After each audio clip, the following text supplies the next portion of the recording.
Istri ini setiap hari menghina suaminya sendiri. Menyebutnya laki-laki gagal, cuma kuli bangunan. Bahkan berkali-kali meminta cerai karena malu punya suami yang pulang dengan baju penuh semen dan tangan penuh luka. Saat keluarga besar menertawakan suaminya, istri ini ikut diam. Saat suaminya dipermalukan, ia justru ikut merendahkan. Sampai akhirnya ia nekat berutang demi hidup mewah. Dan justru membawa rumah tangganya ke ambang kehancuran. Rumah hampir disita. Utang menumpuk. Dan di saat semuanya hancur, ia menuntut cerai dari suaminya sendiri. Tapi di hari sidang, sesuatu yang tak pernah ia bayangkan terjadi. Mobil-mobil mewah berhenti di depan pengadilan. Pria-pria berjas turun. Orang-orang penting berdiri. Dan satu persatu memberi hormat pada suaminya. Istri itu kaget, bingung, takut. Kenapa lelaki yang ia hina sebagai kuli justru dihormati semua orang? Siapa sebenarnya suaminya? Dan saat sebuah rahasia besar akhirnya terbuka, istri itu baru sadar, lelaki yang sedang ia ceraikan ternyata bukan buruh bangunan biasa.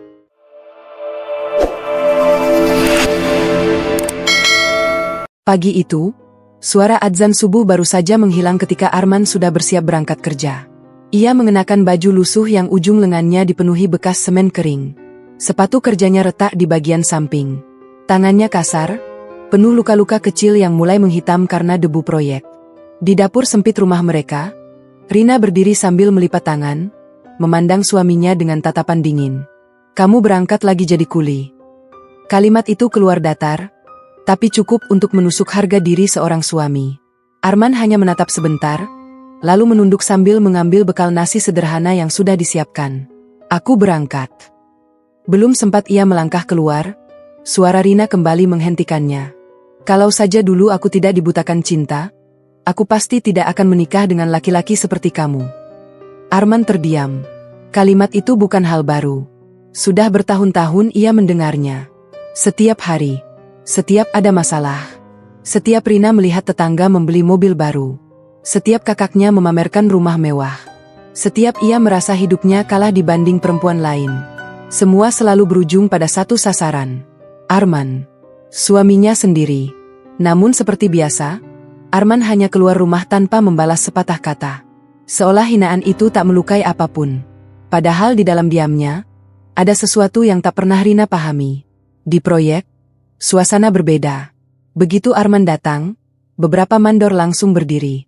"Pagi, Pak." Arman hanya mengangguk singkat. Tak ada yang aneh bagi para pekerja di sana. Tapi jika Rina melihatnya, mungkin ia akan bertanya, kenapa para mandor memanggil seorang kuli dengan sapaan penuh hormat. Namun Rina tak pernah peduli. Baginya, Arman tetap hanya buruh bangunan.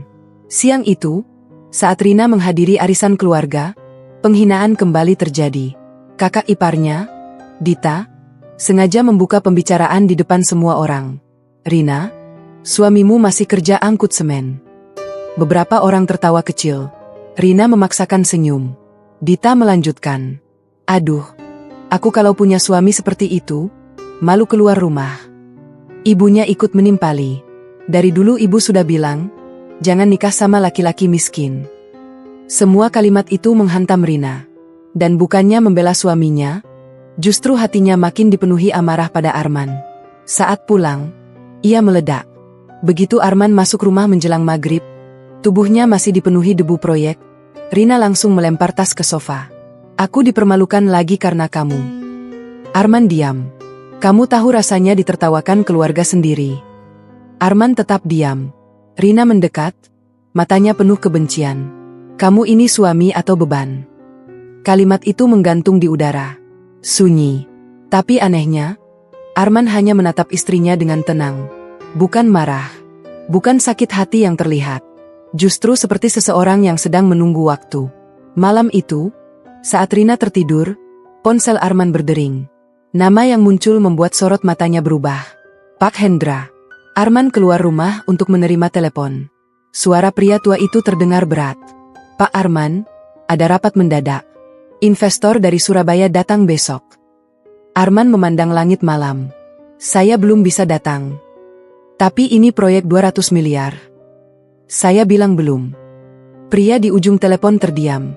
"Baik, Pak." Panggilan ditutup. Arman masuk kembali ke rumah kecilnya. Tidur di samping perempuan yang setiap hari menghinanya. Dan tetap memilih diam. Pagi berikutnya, kejadian ganjil terjadi. Sebuah mobil hitam mewah berhenti di ujung gang. Tetangga-tetangga langsung berbisik. Siapa pemilik mobil itu? Seorang pria berjas turun, menatap ke arah rumah Arman. Saat Arman keluar hendak berangkat kerja, pria itu langsung berjalan mendekat. Rina yang melihat dari jendela membeku. Pria itu menunduk hormat. Maaf mengganggu, Pak. Pak. Rina mendengar jelas. Jantungnya berdegup aneh. Siapa pria ini? Kenapa memanggil suaminya dengan sebutan seperti itu? Namun sebelum ia keluar bertanya, Arman cepat membawa pria itu menjauh dari rumah. Mereka bicara sebentar. Lalu mobil itu pergi. Saat Arman masuk, Rina langsung menghadang. Itu siapa? Hanya orang proyek. Kok datang pakai mobil seperti itu? Arman hanya menjawab singkat. Urusan kerja. Lalu pergi begitu saja. Jawaban itu membuat rasa curiga mulai tumbuh. Untuk pertama kalinya, Rina merasa ada sesuatu yang tidak ia ketahui tentang suaminya. Tapi rasa curiga itu kalah oleh ambisi lain. Sore harinya, Dita datang membawa kabar. Ada perumahan baru. Elit. Kalau kamu bisa ambil kredit di sana, hidupmu naik kelas. Mata Rina berbinar. Tapi uang mukanya besar. Dita tersenyum licik. Pinjam saja. Pakai nama kamu. Jangan bilang Arman. Kalimat itu seperti racun yang manis. Dan Rina mulai tergoda. Malam itu, saat Arman makan dengan tenang, Rina menatap suaminya dengan pikiran yang sudah dipenuhi rencana. Ia tidak tahu. Keputusan yang mulai tumbuh malam itu akan menjadi awal kehancuran hidupnya sendiri. Sementara itu, jauh di sebuah gedung tinggi di pusat kota, seorang pria tua sedang menatap layar komputer berisi laporan proyek. Ia bertanya pada asistennya, Pak Arman masih tinggal di rumah kecil itu? Iya, Pak. Pria tua itu menghela napas. Dia terlalu lama memuji istrinya. Lalu ia menutup map bertuliskan nama besar sebuah perusahaan konstruksi nasional. Nama pemilik utamanya tertera jelas. Arman Pradipta. Nama yang bahkan istrinya sendiri tidak pernah tahu. Dan di rumah kecil itu, Rina masih sibuk menghina lelaki yang diam-diam memegang rahasia besar. Rahasia yang bila terbuka, akan menghancurkan semua kesombongannya. Namun yang lebih berbahaya, bukan saat Rina mengetahui siapa Arman sebenarnya, melainkan saat ia terlambat mengetahuinya. Karena pada saat itu, cinta Arman mungkin sudah benar-benar mati. Sejak melihat pria berjas datang menjemput Arman, pikiran Rina tidak lagi tenang. Ada sesuatu yang mengganggu benaknya. Tetapi alih-alih mencari jawaban, ia justru sibuk menutupi rasa gelisah itu dengan ambisi yang lebih besar. Ia ingin keluar dari hidup yang menurutnya memalukan. Ia ingin rumah mewah. Ia ingin dipandang keluarga. Ia ingin membungkam semua hinaan kakaknya. Dan untuk itu, ia mulai melakukan sesuatu yang tak pernah diketahui Arman. Diam-diam, Rina mengajukan pinjaman. Semua berawal ketika Dita membawanya ke kantor pemasaran sebuah perumahan elit di pinggir kota. Gerbang besar menjulang. Jalan kompleks dipenuhi pohon palem. Rumah-rumah mewah berdiri seperti simbol status yang selama ini diimpikan Rina. Begitu melihatnya, mata Rina seperti kehilangan akal sehat.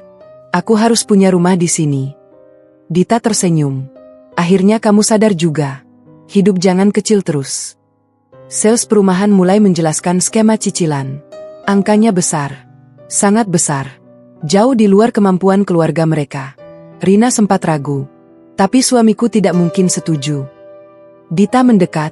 Suaranya pelan. Jangan bilang dulu. Kalimat sederhana itu menjadi awal dosa yang tumbuh diam-diam. Hari itu, Rina menandatangani berkas. Menggunakan namanya sendiri. Menyembunyikan semuanya dari Arman. Dan sejak hari itu, utang mulai mengikat hidup mereka. Namun bukan hanya utang yang tumbuh. Kesombongan Rina ikut membesar. Ia mulai berubah. Ia membeli pakaian mahal secara cicilan. Mengunggah foto di depan rumah contoh perumahan itu. Berlagak hidupnya sudah naik kelas. Bahkan di arisan keluarga, untuk pertama kali, ia bicara dengan dada membusung. Aku lagi proses beli rumah baru. Semua langsung terdiam. Dita tersenyum puas. Ibunya yang dulu suka menghina mulai menatap bangga. Dan Rina menikmati semua itu. Untuk pertama kalinya, ia merasa menang. Padahal kemenangan itu dibangun di atas kebohongan. Malam itu, Arman pulang seperti biasa. Tubuhnya lelah. Wajahnya dipenuhi debu. Namun ia langsung merasa ada yang berbeda. Di meja makan, ada brosur perumahan. Arman mengambilnya. Membacanya pelan. Tatapannya berubah. Kamu kesini. Rina yang sedang mencuci piring menegang. Hanya lihat-lihat. Arman meletakkan brosur itu. Harga rumah ini miliaran. Rina berbalik. Aku capek hidup miskin. Arman diam. Rina melanjutkan. Selamanya aku dihina keluargaku karena kamu. Kamu diam saja saat aku dipermalukan.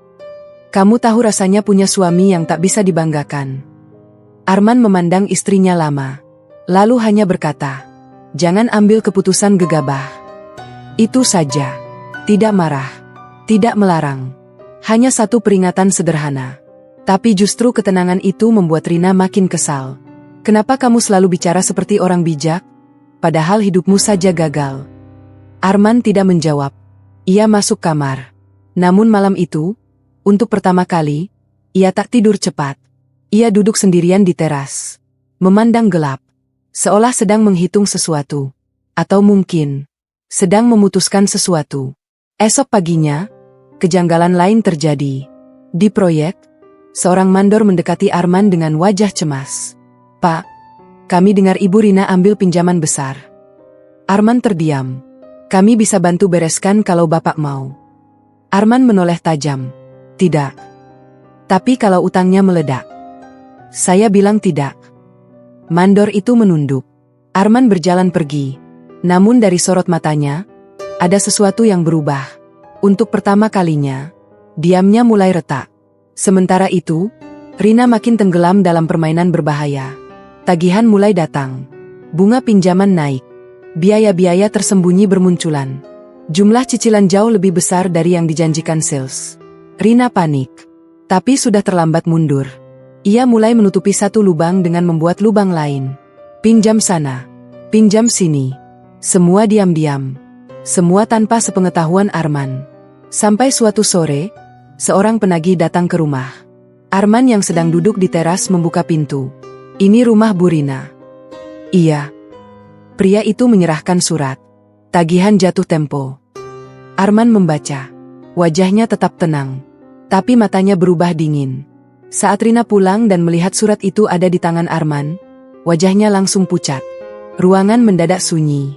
Arman bertanya pelan. Ini apa? Rina tak menjawab. Arman mengangkat surat itu. Kamu berutang sebesar ini.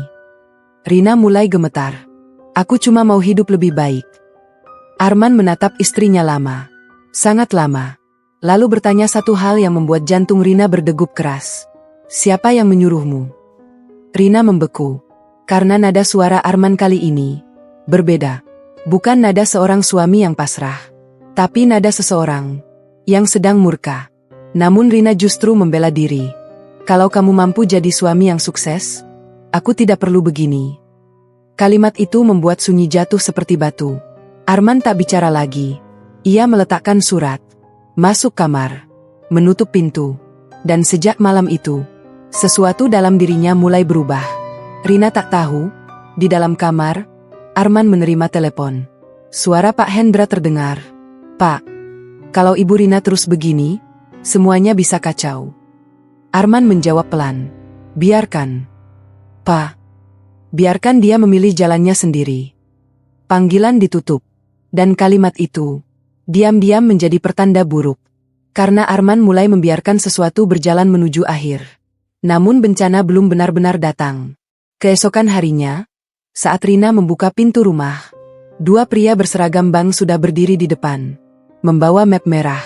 Dan salah satu dari mereka berkata, kami datang soal tunggakan yang bermasalah. Tubuh Rina mendadak lemas. Karena ia sadar, rahasia yang ia sembunyikan mulai berubah menjadi kehancuran nyata. Dan lebih buruk lagi, Arman menyaksikan semuanya. Tanpa ekspresi, tanpa amarah, tanpa berusaha menyelamatkannya.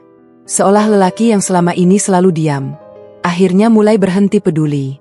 Pagi itu, rumah kecil mereka terasa asing. Tidak ada suara Arman bersiap kerja seperti biasa. Tidak ada bunyi sepatu proyek di depan pintu. Tidak ada aroma kopi hitam yang setiap subuh selalu ia seduh sendiri. Sunyi. Rina terbangun dan mendapati meja makan kosong. Hanya ada secari kertas. Aku berangkat lebih pagi. Masalah ban, hadapi dulu sendiri. Rina membaca berkali-kali. Dadanya terasa sesak. Kalimat itu sederhana. Tapi dinginnya berbeda. Arman yang selama ini selalu diam menerima semua hinaan. Untuk pertama kalinya seolah menarik diri. Dan anehnya, justru itu membuat Rina gelisah. Belum sempat pikirannya tenang, suara ketukan keras mengguncang pintu. 2 petugas bank kembali datang. Wajah mereka lebih serius. Bu Rina, ini peringatan terakhir. Rina panik. Saya sedang usahakan. Kalau tunggakan tidak dibayar, proses penyitaan berjalan. Kata penyitaan membuat lutut Rina melemah. Rumah yang belum sempat ia tempati. Impian yang bahkan baru mulai ia banggakan. Semua terancam hancur. Setelah petugas pergi, Rina buru-buru menelepon Dita. Tak diangkat. Ditelepon lagi. Tetap tak dijawab. Baru sore Dita datang. Tapi bukannya menolong, wajahnya malah berubah dingin. Aku juga lagi susah.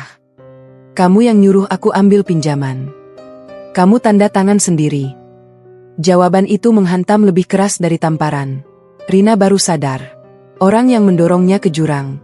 Mulai mencuci tangan. Malamnya, Arman pulang.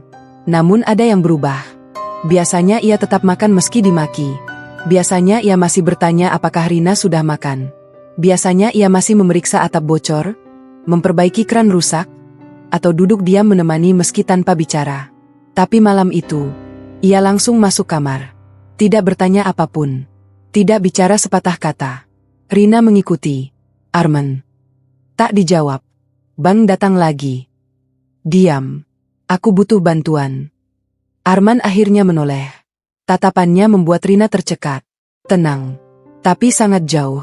Bantuan apa? Kita harus cari jalan. Arman menjawab pelan. Kamu membuat jalanmu sendiri. Rina terpaku. Kalimat itu menusuk. Lebih menyakitkan karena keluar dari lelaki yang tak pernah melawan. Aku istrimu. Arman menatap lurus. Dulu aku suamimu saat kamu menghina aku. Sekarang saat masalah datang, baru aku dicari. Sunyi. Rina tak pernah mendengar Arman bicara seperti ini. Ada luka yang selama ini terkubur. Dan malam itu, luka itu mulai bicara. Namun belum selesai keterkejutan itu, kejadian lebih aneh muncul. Tengah malam, ponsel Arman berdering. Rina yang pura-pura tidur mendengar. Besok para investor datang. Kita tunggu keputusan Bapak. Tanpa tanda tangan Bapak, proyek tidak jalan. Jantung Rina berdegup kencang. Ini, tanda tangan, proyek.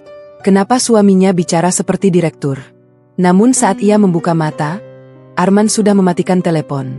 Keesokan paginya, rasa curiga mengalahkan segalanya. Diam-diam Rina mengikuti Arman. Ia melihat suaminya masuk proyek besar di pusat kota. Bukan proyek biasa.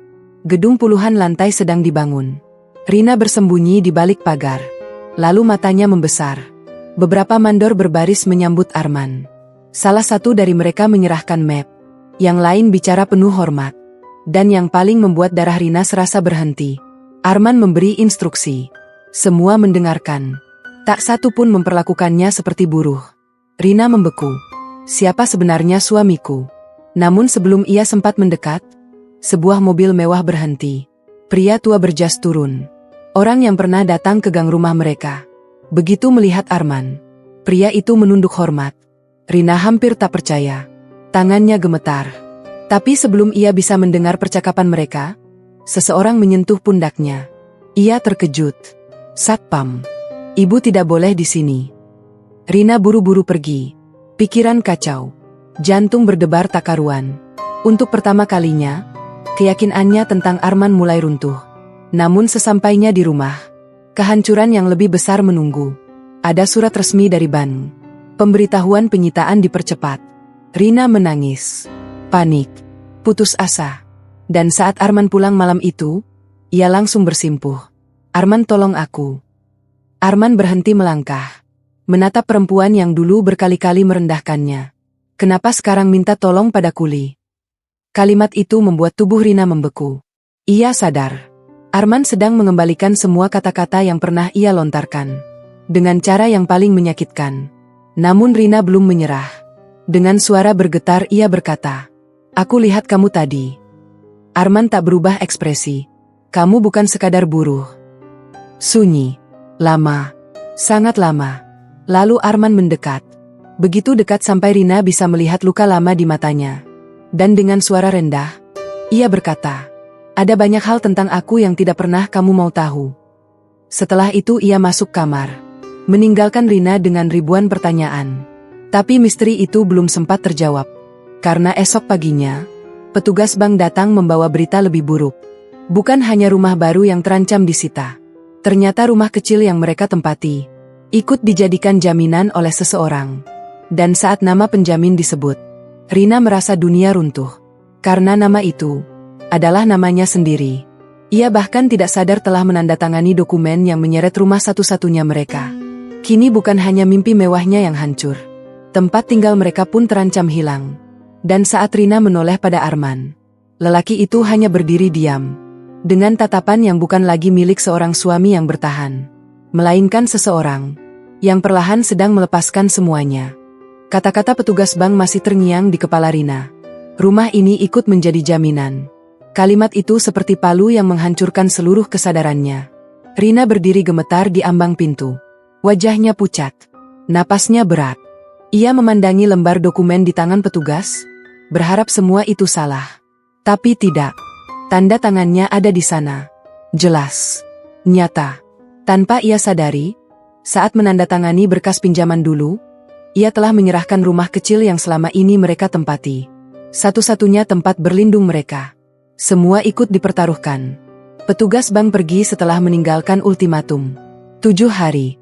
Jika tunggakan tidak dilunasi, proses sita berjalan. 7 hari. Hanya 7 hari sebelum semuanya lenyap. Begitu pintu tertutup, Rina jatuh terduduk di lantai. Menangis. Tubuhnya gemetar hebat. Namun yang lebih membuat dadanya sesak. Arman hanya berdiri diam memandangnya.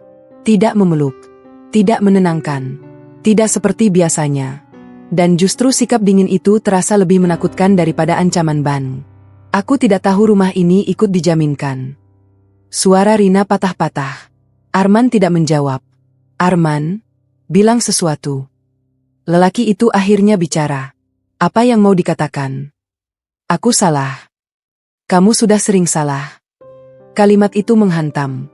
Rina terdiam. Ia seperti baru menyadari. Lelaki yang dulu selalu memaafkan.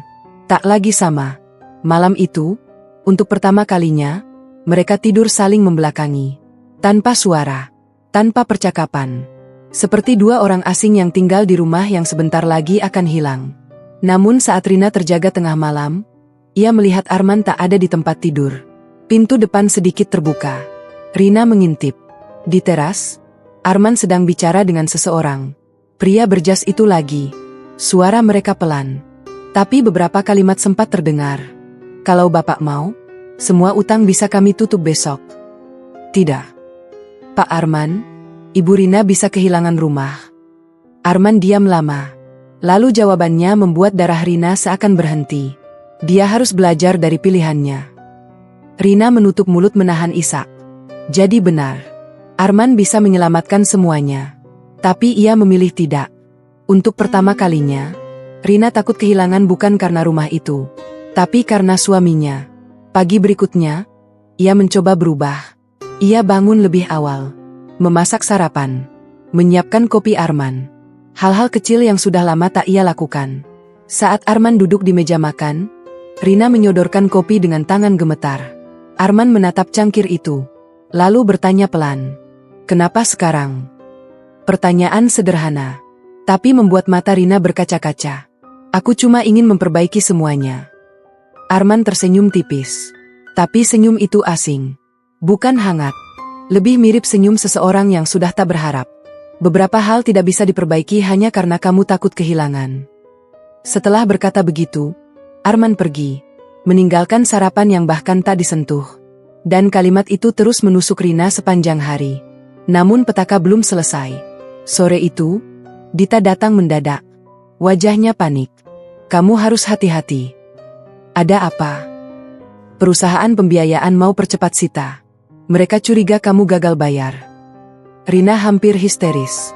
Kamu harus bantu aku. Dita justru mundur. Aku tidak bisa ikut terseret. Kamu yang mendorong aku. Itu keputusanmu. Lalu Dita pergi. Begitu saja. Meninggalkan Rina sendirian menghadapi kehancuran. Saat itulah Rina sadar. Orang-orang yang dulu memprovokasi, tak satu pun akan ikut menanggung akibat. Semua lari. Semua melepaskan tangan. Dan satu-satunya orang yang masih tinggal, justru lelaki yang selama ini ia hina. Malamnya, Rina memberanikan diri membuka lemari tua Arman. Ia ingin tahu. Ia butuh jawaban. Di balik tumpukan pakaian lusuh, ia menemukan map coklat. Tangannya bergetar saat membukanya. Di dalam ada dokumen, sertifikat tanah, akta perusahaan, laporan proyek, dan satu kartu nama. Arman Pradipta, Direktur Utama. Tubuh Rina membeku.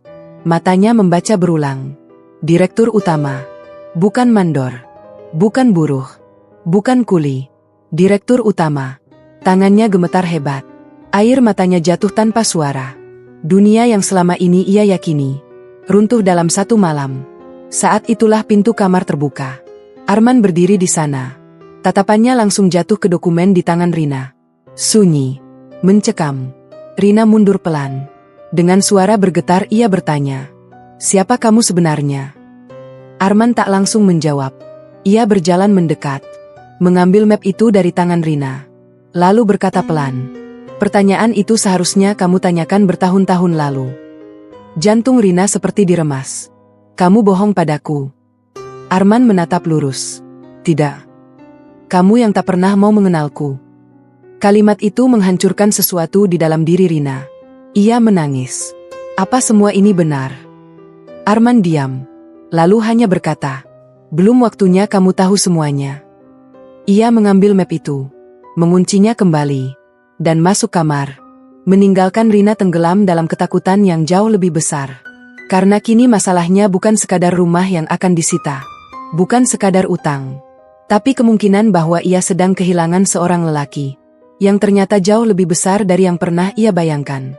Namun pukulan terbesar belum datang, karena esok pagi, sebuah surat resmi tiba. Bukan dari bank. Bukan dari perusahaan pembiayaan, tapi dari pengadilan agama. Saat Rina membukanya, tangannya langsung lemas. Matanya membesar. Napasnya tercekat. Karena di lembar itu tertulis satu kalimat yang membuat seluruh dunianya runtuh. Permohonan konsultasi perceraian atas nama Arman Pradipta. Dan untuk pertama kali, Rina sadar, mungkin ia benar-benar sedang terlambat. Surat dari pengadilan itu jatuh dari tangan Rina.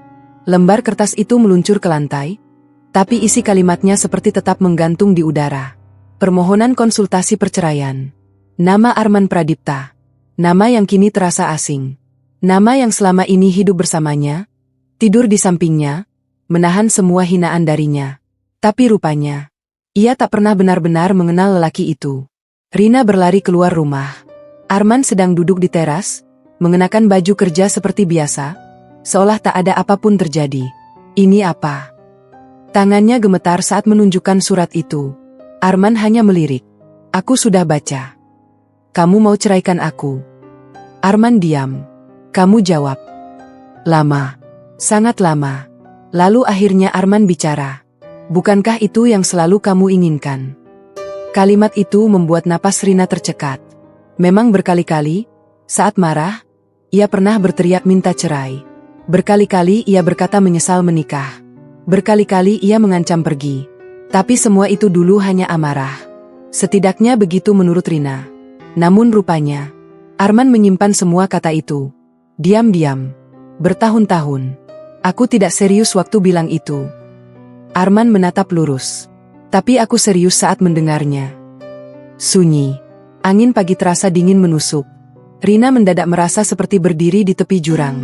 Arman, jangan lakukan ini. Lelaki itu bangkit. Untuk pertama kalinya, ia berdiri tegak di hadapan istrinya bukan sebagai lelaki yang dihina, tapi sebagai seseorang yang mulai mengambil kendali. Waktu kamu menginjak harga diriku, aku diam. Waktu kamu mempermalukanku di depan keluargamu, aku diam. Waktu kamu menyebutku laki-laki gagal, Aku diam. Tapi diamku bukan berarti aku tidak terluka. Setiap kata seperti memukul dada Rina. Air matanya mulai jatuh. Aku bisa berubah. Arman menggeleng pelan. Orang berubah saat sadar. Bukan saat takut ditinggalkan. Setelah itu ia pergi bekerja. Meninggalkan Rina yang seperti baru saja kehilangan pijakan hidup. Hari itu, untuk pertama kalinya, Rina tak memikirkan utang. Tak memikirkan rumah. Tak memikirkan Sita. Yang ia pikirkan hanya satu. Bagaimana jika Arman benar-benar pergi? Dan anehnya, ketakutan itu lebih menyakitkan dari semua ancaman kehancuran. Siang harinya, Rina nekat datang ke proyek tempat Arman bekerja. Ia ingin bicara, memohon, menjelaskan. Tapi yang ia lihat justru membuat tubuhnya kaku. Di area proyek, beberapa pria berseragam berdiri melingkar. Arman ada di tengah. Mereka memperlihatkan gambar bangunan. Arman memberi arahan. Semua mendengarkan. Seseorang memanggil. Pak Arman, investor sudah menunggu di ruang rapat. Pak Arman. Bukan Mas Arman. Bukan Men. Pak Arman. Sapaan itu menusuk kesadaran Rina. Selama ini, semua benar. Suaminya bukan buruh. Bukan kuli. Ia sungguh menyamar. Saat Rina hendak mendekat, seorang pria tua menghampiri. Pak Hendra, kamu istrinya. Rina menatap bingung. Anda siapa? Seseorang yang terlalu lama melihat Arman terluka. Kalimat itu membuat tenggorokan Rina kering. Pak Hendra melanjutkan. Dia bisa hidup mewah sejak dulu. Dia memilih sederhana karena ingin dicintai tanpa hartanya. Setiap kata terasa seperti pisau. Rina hampir tak kuat berdiri. Kenapa dia menyamar? Pak Hendra memandangnya tajam. Karena dulu, tunangan pertamanya meninggalkannya demi pria kaya. Sejak itu dia bersumpah, perempuan yang jadi istrinya harus mencintainya sebagai manusia. Dunia Rina runtuh. Jadi selama ini, ia sedang diuji. Dan ia gagal. Sebelum Rina sempat bertanya lagi, Arman keluar dari gedung. Melihat Rina, melihat Pak Hendra, wajahnya langsung berubah. Ada apa kamu kesini? Rina menangis. Kenapa kamu tak pernah bilang siapa dirimu? Jawaban Arman pelan. Karena aku ingin tahu siapa dirimu. Sunyi. Lalu Arman berlalu. Meninggalkan Rina berdiri seperti orang yang baru saja sadar dirinya menghancurkan hidupnya sendiri. Malam itu, Rina mencoba meminta maaf. Ia menyiapkan makan malam. Menunggu Arman pulang. Namun Arman datang sangat larut. Dan tidak sendiri. Seorang pengacara ikut bersamanya. Rina langsung berdiri. Ini siapa? Arman menjawab datar. Pengacara. Dunia seperti berhenti. Pengacara itu meletakkan map di meja. Dokumen konsultasi perceraian. Rina histeris. Jangan bawa orang asing ke rumah untuk bicara cerai. Arman justru tenang. Bertahun-tahun, rumah ini sudah jadi tempat penghinaan. Sekarang aku ingin tempat ini jadi saksi aku mengakhirinya. Rina menangis, memegang tangan Arman. Aku minta maaf. Arman melepaskan tangannya. Maaf tidak selalu menghidupkan cinta yang mati. Kalimat itu membuat dada Rina serasa diremuk. Namun pengacara itu tiba-tiba berkata sesuatu yang lebih mengejutkan. Pak Arman, kalau ibu tetap menggugat balik, sidang bisa dipercepat. Menggugat balik. Rina membeku. Aku tidak pernah menggugat. Pengacara membuka map. Ada salinan permohonan lama. Dokumen yang dulu pernah dibuat Rina saat marah besar. Dan rupanya, Arman menyimpannya. Mengaktifkannya kembali. Masa lalu yang ia anggap sekadar ancaman. Kini berubah jadi pisau yang nyata. Rina jatuh berlutut. Menangis. Memohon. Tapi Arman hanya berdiri memandang perempuan yang dulu berkali-kali menjatuhkan harga dirinya. Dan malam itu, untuk pertama kalinya, Rina melihat sesuatu yang paling menakutkan di mata suaminya. Bukan amarah, bukan dendam, tapi keteguhan untuk benar-benar pergi. Namun yang tidak diketahui Rina, keesokan harinya, bukan hanya sidang cerai yang menunggunya. Ban juga telah mengirim permohonan penyitaan final. Dan dua kehancuran itu akan datang di hari yang sama. Pagi itu, udara terasa berat. Seolah rumah kecil itu tahu bencana sedang berjalan mendekat. Rina tidak tidur semalaman. Matanya bengkak. Pikirannya kacau. Di meja, Dokumen perceraian dan surat penyitaan tergeletak berdampingan. 2 lembar kertas. 2 hukuman. 2 kehancuran. Dan keduanya datang di hari yang sama. Arman sudah siap sejak subuh. Baju rapi. Kemeja putih. Bukan pakaian proyek. Bukan baju penuh semen yang biasa dilihat Rina. Penampilan itu justru membuat lelaki itu tampak asing. Berwibawa. Tenang. Seperti sosok yang selama ini disembunyikan. Rina memandangnya dengan dada sesak. Kamu benar-benar akan pergi. Arman membenarkan jam tangannya. Aku akan menjalani apa yang seharusnya sudah terjadi sejak lama. Kalimat itu dingin. Tapi lebih dingin lagi cara ia mengucapkannya. Tanpa ragu. Tanpa goyah. Tiba-tiba ketukan keras mengguncang pintu. Tok. Tok, tok. Rina membuka. 2 petugas bank berdiri. Dan kali ini, mereka membawa tim. Bukan peringatan. Bukan ancaman. Eksekusi awal. Bu Rina, kami datang untuk proses inventaris agunan. Rina limbung. Sekarang. Hari ini. Saat rumah tangganya di ujung tanduk. Rumahnya juga mulai dihitung untuk diambil. Petugas masuk mencatat barang. Lemari tua. Kulkas kecil, meja makan, sofa usang, barang-barang sederhana yang selama ini terasa biasa, mendadak seperti kenangan yang sedang dicabut satu persatu. Rina menangis. Arman, tolong hentikan ini. Arman berdiri diam, tak bergerak, tak bicara, tak menyelamatkan. Dan justru itu lebih menghancurkan. Karena kini Rina tahu, bukan Arman tak mampu menolong. Ia memilih tidak menolong. Saat petugas selesai, salah satu dari mereka berkata, jika pelunasan tidak masuk 3 hari, sita penuh berjalan. Lalu mereka pergi, meninggalkan rumah yang rasanya sudah separuh mati. Sunyi, sangat sunyi. Lalu Arman berkata, sudah waktunya berangkat. Ke pengadilan.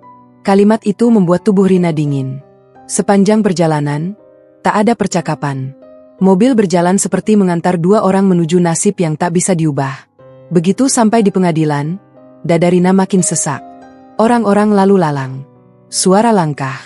Suara panggilan sidang. Semua terdengar jauh. Karena pikirannya hanya satu. Jangan sampai hari ini semuanya berakhir. Namun saat mereka masuk halaman, Rina membeku. 3 mobil mewah sudah terparkir. Orang-orang berjas berdiri. Begitu melihat Arman, mereka serempak menunduk. Selamat pagi, Pak. Pak. Di depan pengadilan. Di depan banyak orang. Tak ada lagi ruang untuk menyangkal. Rina menoleh ke Arman dengan mata gemetar. Lelaki itu berjalan lurus. Seolah semua itu hal biasa. Dan untuk pertama kalinya, Rina merasa sangat kecil di samping lelaki yang dulu ia sebut gagal. Di ruang tunggu sidang, pengacara Arman menyerahkan berkas. Rina memegang tangan suaminya. Jangan lanjutkan ini. Arman tak menarik tangannya, tapi juga tak menggenggam balik. Aku berubah, Arman. Arman memandang lurus ke depan. Masalahnya bukan kamu berubah. Masalahnya aku sudah berubah. Kalimat itu mematahkan sesuatu di dalam diri Rina. Tepat saat panggilan sidang terdengar, seorang wanita tua datang tergesa. Ibu Rina. Begitu tahu soal perceraian, ia langsung datang. Melihat Arman, ia menangis. Maafkan anak saya. Arman menunduk sopan. Tapi jawabannya membuat ruangan membeku. Dulu saat ibu bilang saya laki-laki miskin yang tak pantas jadi suami. Ibu tak pernah minta maaf. Wanita tua itu terdiam. Tak mampu menjawab. Luka yang dulu mereka anggap sepele, ternyata diingat semuanya. Tak ada yang benar-benar hilang dari hati lelaki yang diam. Saat sidang dimulai, hakim bertanya formalitas.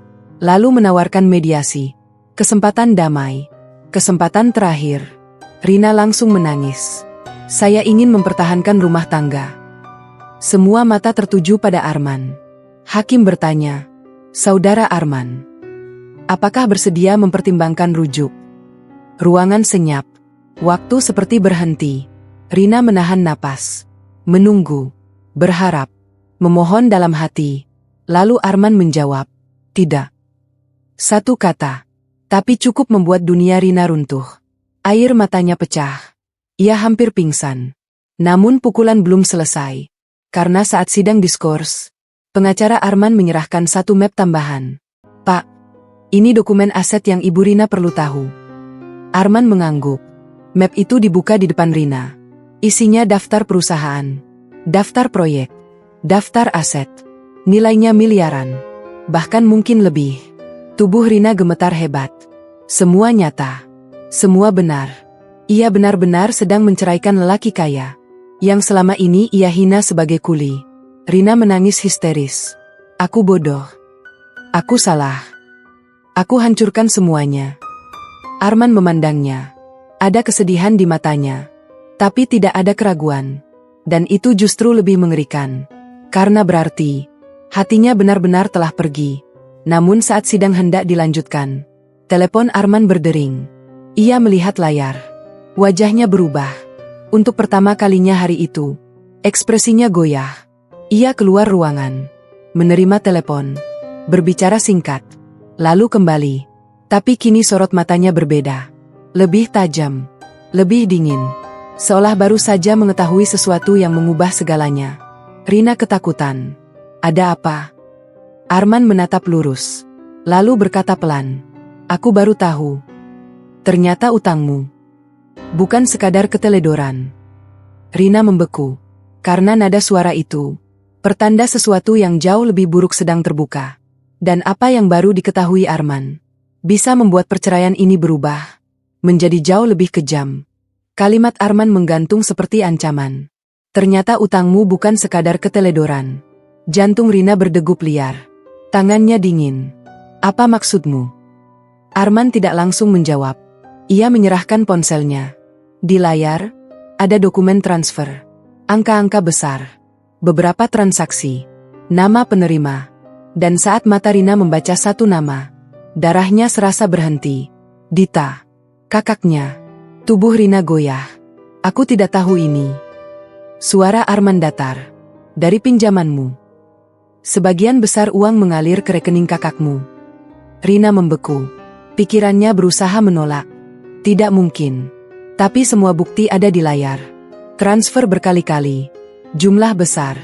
Selama ini, utang yang menenggelamkannya bukan hanya karena rumah mewah. Ada permainan lain. Dan ia bahkan tak sadar diperalat. Dia bilang hanya bantu urus cicilan. Arman menatap tajam. Atau kamu memang memilih tidak mau tahu? Kalimat itu menusuk. Rina terdiam. Karena dalam hatinya, ia tahu. Ia terlalu sibuk mengejar gengsi. Terlalu mabuk ambisi. Sampai tak pernah memeriksa apapun. Dan kini semuanya meledak. Sidang dilanjutkan. Tapi pikiran Rina sudah hancur. Setiap pertanyaan hakim terdengar samar. Setiap kata perceraian terasa seperti pisau. Lalu saat sidang diskors kedua, Rina nekat menelepon Dita. Diangkat. Dita, ada transfer ke rekeningmu. Sunyi sesaat. Lalu suara kakaknya terdengar dingin. Akhirnya kamu tahu. Tubuh Rina lemas. Jadi benar. Aku cuma ambil yang pantas. Itu uang pinjamanku. Dita tertawa kecil. Pinjaman atas namamu. Risikonya juga namamu. Kalimat itu membuat napas Rina sesak. Kamu jebak aku. Jangan salahkan aku. Kamu yang haus terlihat kaya. Telepon mati. Begitu saja. Seperti menutup pintu terakhir. Rina terduduk.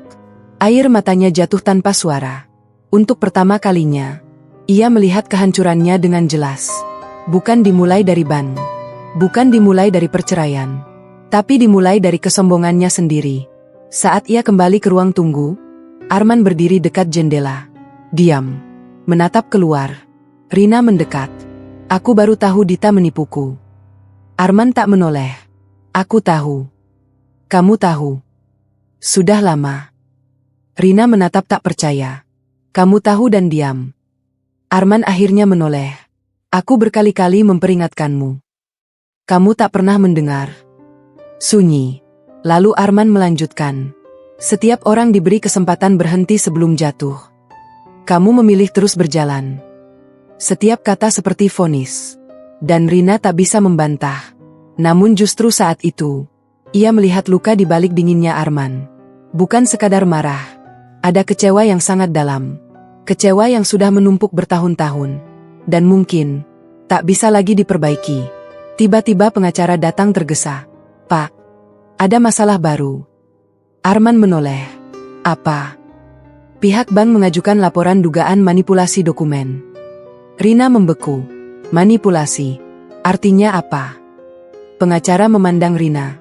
Kalau terbukti ada pemalsuan saat pengajuan, bisa masuk ranah pidana. Dunia Rina seperti runtuh untuk kedua kalinya. Perceraian. Penyitaan. Sekarang ancaman pidana. Ia hampir roboh. Refleks memegang lengan Arman. Tapi Arman perlahan melepaskannya. Gerakan kecil. Tapi rasanya seperti seluruh jarak di dunia. Aku takut, Arman. Suara Rina pecah. Untuk pertama kali, ia bicara bukan dengan ego. Bukan dengan amarah. Tapi ketakutan yang telanjang. Arman memandangnya. Dan untuk sesaat, seperti ada sesuatu bergerak di matanya. Belas kasihan, mungkin, atau kenangan. Namun hanya sesaat. Karena kemudian ia berkata, dulu waktu aku takut kehilangan kamu. Kamu tak pernah peduli. Kalimat itu menutup semuanya. Sidang ditunda 1 minggu karena perkara tambahan. Seminggu. Waktu yang seharusnya memberi harapan. Tapi justru terasa seperti hukuman menunggu. Saat keluar dari pengadilan, hujan turun deras. Rina berjalan limbung. Lalu mendadak melihat sesuatu di seberang jalan. Dita sedang masuk mobil bersama seorang pria asing. Tertawa. Santai. Seolah tak ada apapun terjadi. Darah Rina mendidih. Ia menyeberang nekat. Memanggil. Dita. Kakaknya menoleh kaget. Apa lagi? Kamu hancurkan aku. Dita mendengus. Jangan dramatis. Karena kamu aku kehilangan suami. Itu salahmu sendiri. Pria di samping Dita ikut bicara. Sudah, jangan bikin malu. Malu. Kata itu seperti menyalakan luka lama. Selama ini, semua selalu tentang malu. Malu punya suami miskin. Malu hidup sederhana. Malu dibandingkan orang lain. Dan demi lari dari rasa malu, ia justru menghancurkan segalanya. Saat Rina berbalik, Arman berdiri di kejauhan. Menyaksikan semua. Tak mendekat. Tak menolong. Hanya melihat. Dan entah kenapa, tatapan itu lebih menyakitkan dari penghinaan manapun. Karena itu tatapan seseorang yang sedang mengucapkan selamat tinggal tanpa kata. Namun malam itu, ketika Rina pulang dalam keadaan hancur, ia menemukan satu amplop di meja. Tanpa nama. Ia membukanya. Tangannya langsung gemetar. Itu salinan akta. Akta perjanjian pranikah. Dokumen yang tak pernah ia tahu ada. Dan pada salah satu pasalnya tertulis, jika terjadi perceraian atas permintaan istri, istri tidak berhak atas seluruh aset suami. Tubuh Rina lemas. Karena ia baru sadar, ancaman terbesar bukan hanya kehilangan Arman, tapi kehilangan semuanya. Dan jika dokumen itu sah, maka di sidang berikutnya, penyesalannya mungkin benar-benar tak akan punya jalan pulang. Malam itu, Rina duduk sendirian di lantai kamar. Akta perjanjian pranikah masih terbuka di tangannya. Tatapannya kosong. Jari-jarinya gemetar. Ia membaca pasal itu berulang kali. Jika terjadi perceraian atas permintaan istri, istri tidak berhak atas seluruh aset suami. Kalimat itu terasa seperti pintu besi yang menutup perlahan. Tak ada celah. Tak ada jalan keluar. Dan yang paling menyakitkan, ia bahkan tak ingat pernah membaca dokumen itu saat menikah. Ia hanya menandatangani. Seperti dulu menandatangani pinjaman. Seperti dulu menandatangani ancaman cerai saat marah. Selalu menandatangani tanpa memahami akibat. Dan kini, semua tanda tangan itu datang menagih. Rina menatap pintu kamar. Arman belum pulang.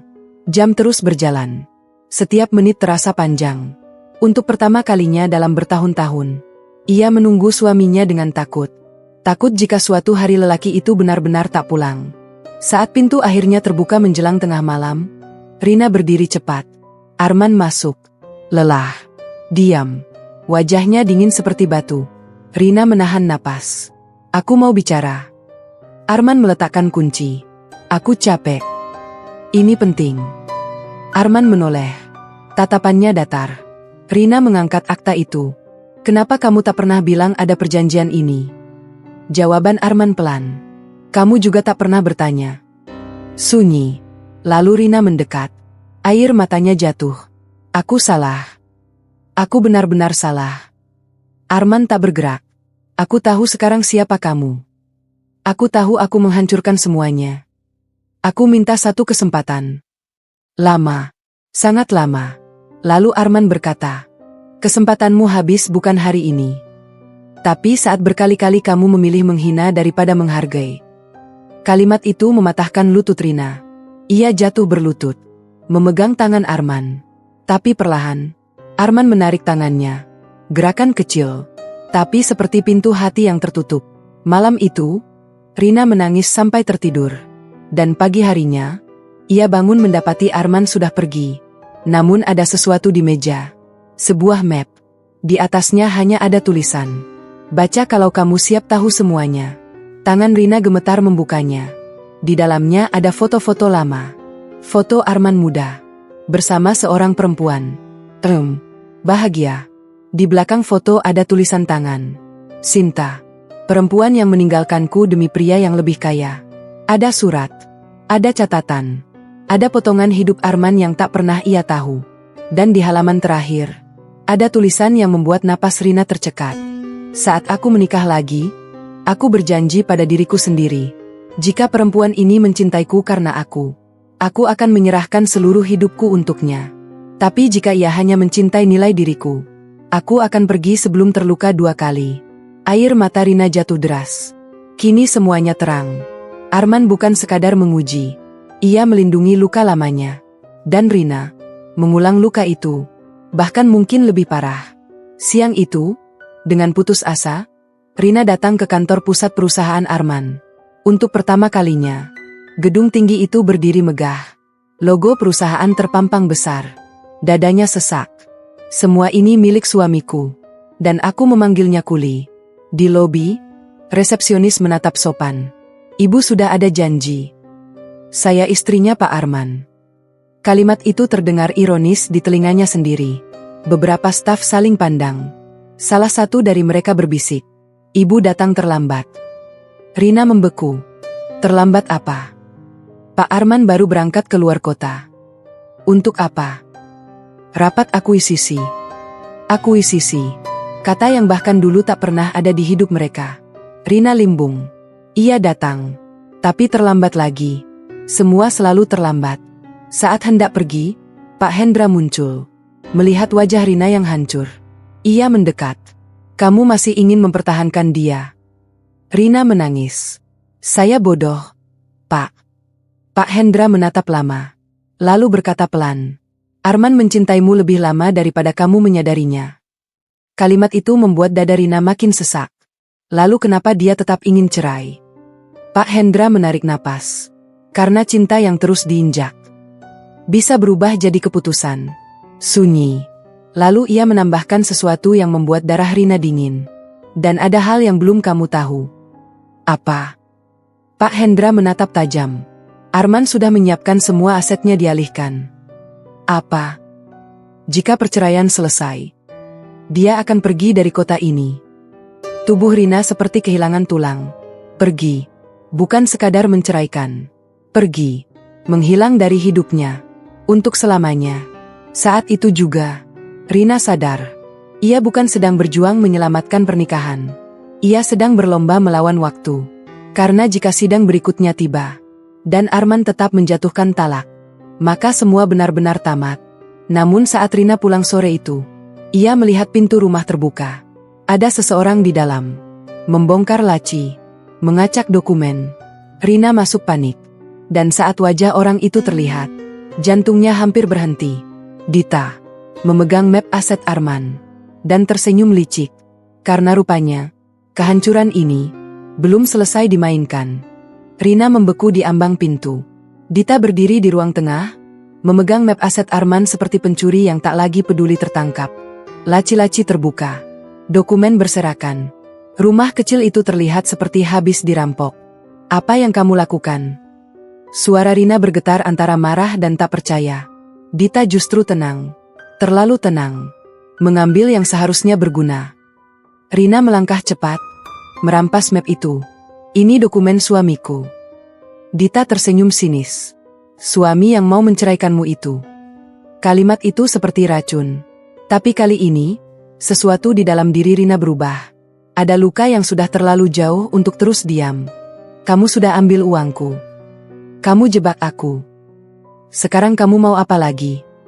Dita mendekat. Matanya dingin. Aku mau kamu sadar. Kamu tak pernah pantas dapat laki-laki seperti Arman. Kalimat itu membuat dada Rina seperti terbakar. Selama ini penghinaan datang dari banyak orang. Tapi kini, bahkan dari darah dagingnya sendiri, Rina menahan air mata. Pergi dari rumahku. Dita tertawa kecil. Rumahmu. Bukannya ini juga mau disita? Lalu ia mencondongkan wajah dan membisikkan sesuatu yang membuat tubuh Rina seketika dingin. Kalau aku jadi kamu, aku tak akan tunggu sidang. Karena ada hal yang belum kamu tahu. Rina menegang. Apa? Dita mundur, memakai tasnya, lalu berkata santai. Perempuan lain. Jantung Rina serasa berhenti. Maksudmu apa? Coba tanya suamimu. Lalu Dita pergi, meninggalkan rumah yang tiba-tiba terasa makin gelap. Perempuan lain. Kalimat itu menghantam pikiran Rina. Fitnah. Atau fakta. Ia tak tahu. Tapi benih takut tumbuh cepat. Saat malam turun, Arman pulang. Begitu masuk, ia melihat rumah berantakan. Tatapannya berubah tajam. Ada apa? Dita masuk ke sini. Arman diam. Rina menatap lurus. Lalu dengan suara pelan bertanya. Ada perempuan lain. Sunyi. Arman tak langsung menjawab. Dan justru diam itu membuat jantung Rina nyaris pecah. Ada atau tidak? Arman berjalan ke meja. Mengambil segelas air. Baru kemudian berkata. Kalau ada. Kamu peduli. Kalimat itu menghantam. Bukan jawaban. Tapi justru lebih menyakitkan dari jawaban. Rina mendekat. Aku serius. Arman menatap. Aku juga serius. Sunyi panjang. Lalu Arman berkata sesuatu yang membuat napas Rina tercekat. Besok ada orang yang ingin bertemu. Siapa? Kamu akan tahu. Hanya itu. Lalu ia masuk kamar. Meninggalkan Rina semalaman tenggelam dalam pikiran liar. Siapa perempuan itu? Apakah Arman akan menikah lagi? Apakah ada seseorang yang menggantikan posisinya? Semua kemungkinan berubah jadi siksaan. Dan untuk pertama kalinya, Rina merasakan cemburu yang lahir bukan dari ego, tapi dari takut kehilangan cinta yang terlambat ia sadari. Pagi berikutnya, Arman mengajak Rina ikut. Tanpa penjelasan, mereka pergi ke sebuah restoran hotel, tempat mewah yang belum pernah Rina masuki. Begitu masuk, seorang perempuan sudah duduk menunggu. Anggun, tenang, berkelas. Usianya sekitar 40. Matanya lembut, tapi kehadirannya cukup membuat dada Rina sesak. Duh, kata Arman. Rina duduk dengan tangan dingin. Perempuan itu tersenyum tipis. Halo, saya Mira. Nama itu seperti pisau. Siapa dia? Kenapa ada di sini? Arman menatap Rina. Mira pengacara keluarga. Rina menghela napas kecil. Tapi belum sempat lega. Arman melanjutkan. Dan calon pemegang amanah asetku kalau perceraian selesai. Dunia Rina seperti berguncang. Apa? Mira bicara lembut. Saya hanya menjalankan amanah. Rina hampir tak sanggup duduk. Semua terasa seperti mimpi buruk. Ia memandang Arman. Kamu sudah sejauh ini. Arman menjawab tenang. Aku belajar menyiapkan hidup tanpa orang yang terus melukaiku. Kalimat itu membuat mata Rina panas. Air mata jatuh. Di meja restoran itu, ia melihat dengan jelas. Arman memang benar-benar sedang membangun masa depan tanpa dirinya. Bukan ancaman. Bukan gertakan. Nyata. Setelah pertemuan itu, dalam perjalanan pulang, Rina tak bicara sepatah kata. Dadanya sesak. Namun saat mobil berhenti di lampu merah, ia memberanikan diri bertanya, "Kamu mencintai perempuan itu?" Arman menatap jalan, lalu menjawab, "Aku sedang belajar mempercayai ketenangan." Bukan ya, bukan tidak. Tapi justru jawaban itu lebih menghancurkan. Karena berarti, kemungkinan itu ada. Malam itu, Rina menangis sendirian. Namun penderitaan belum selesai. Karena menjelang tengah malam, pintu rumah diketuk keras. Tok, tok, tok. Arman membuka. Dua pria berdiri, membawa surat resmi. Pengadilan mempercepat sidang final. 2 hari lagi. 2 hari. Bukan seminggu. Bukan waktu panjang. Hanya 2 hari sebelum semua diputus. Rina hampir pingsan. Waktu yang ia kira masih ada, tiba-tiba hampir habis. Namun yang paling menghancurkan, setelah para petugas pergi, Arman meletakkan satu amplop di meja. Besok kamu baca. Apa ini? Kalau setelah baca, kamu masih ingin aku bertahan, mungkin aku akan dengar. Mungkin. Hanya satu kata kecil, tapi cukup menyalakan harapan. Namun Rina belum tahu, isi amplop itu bisa jadi justru akan menghancurkan sisa harapan terakhirnya. Malam itu, Rina tidak berani membuka amplop itu. Amplop coklat sederhana. Tanpa nama. Tanpa penjelasan. Tapi justru itulah yang membuatnya terasa menakutkan. Arman sudah tidur di kamar. Atau setidaknya berpura-pura tidur. Sementara Rina duduk di ruang tengah, memandangi amplop itu seperti seseorang memandangi vonis hidupnya sendiri. Akhirnya, menjelang dini hari, dengan tangan gemetar, ia membukanya. Di dalamnya hanya beberapa lembar. Tapi isinya membuat dunia Rina berhenti. Surat wasiat pribadi. Ditandatangani Arman. Jika terjadi sesuatu padaku, seluruh aset dialihkan ke yayasan keluarga dan pengelola amanah. Nama pengelola itu tercantum. Mira. Bukan Rina. Bukan istri sah. Bukan keluarga. Mira. Tapi itu belum yang paling menghancurkan. Di lembar berikutnya, ada surat tulisan tangan. Untuk Rina. Air mata Rina mulai jatuh bahkan sebelum selesai membaca baris pertama.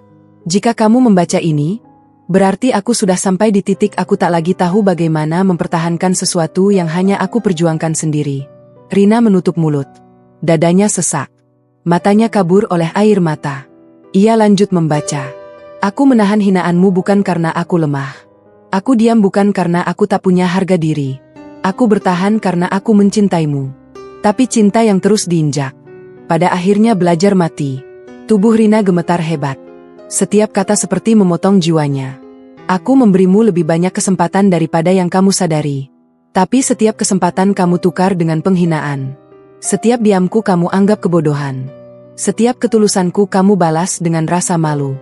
Jika hari ini aku memilih pergi, itu bukan karena aku tak pernah mencintaimu, tapi karena aku pernah terlalu mencintaimu. Dan aku tak ingin hancur 2 kali. Hancur 2 kali. Kalimat itu, luka lama Arman. Perempuan masa lalunya. Dan kini dirinya. Rina jatuh terduduk di lantai. Menangis tanpa suara. Untuk pertama kali, ia benar-benar merasakan apa yang sudah ia lakukan pada suaminya. Bukan sekadar salah, tapi menghancurkan hati seseorang. Pagi belum datang ketika Rina mendatangi kamar. Arman masih terjaga. Seolah tahu ini akan terjadi. Rina bersimpuh di samping tempat tidur. Menangis. Memegang surat itu. Aku mohon jangan tinggalkan aku. Arman memandang surat di tangannya. Kamu sudah baca? Rina mengangguk. Aku baru sadar. Terlambat.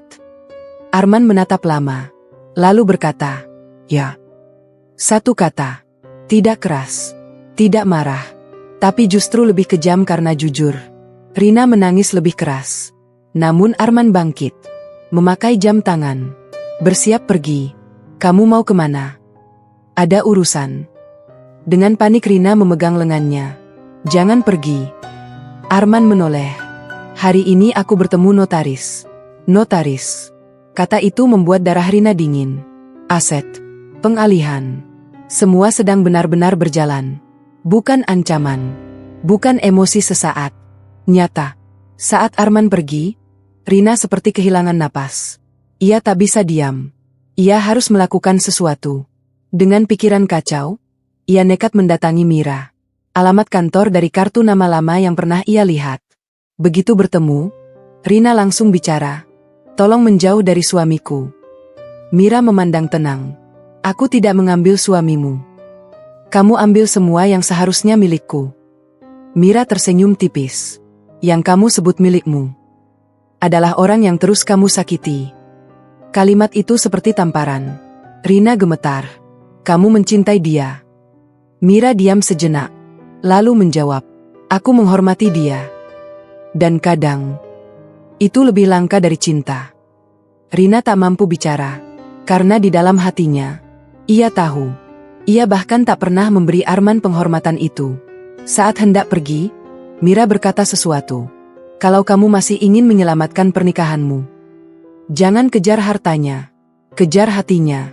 Kalimat itu melekat di kepala Rina sepanjang jalan pulang.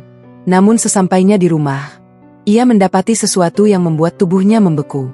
Garasi kosong. Mobil Arman tidak ada. Di meja, hanya secarik pesan. Aku ke rumah lama ayah.